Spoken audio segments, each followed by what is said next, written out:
Ito nga pala ang aming 4 best sushi na uramaki or sushi maki mix ng Yumi Sushi. Bali ang request kasi ng aming customer, ang ilagay ko sa loob ay puro chicken. Kaya po lahat po ng yan ay puro chicken manok ang nasa loob. Pero iba-iba po ang flavor na kasama niya. Like chicken breaded with crab salad at chicken breaded with and Philadelphia and chicken manok with mango. Basta po lahat ng maki na yan may kasama pong chicken manok sa loob.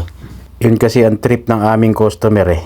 Siyempre, customers always right. Kaya dapat pinagbigyan ko si boss pala sa kanyang request na ipalaman dito sa aming mga maki rolls ay chicken. Pero ako na raw bahala kung anong ilagay ko na flavor. Basta ang importante mahalaga.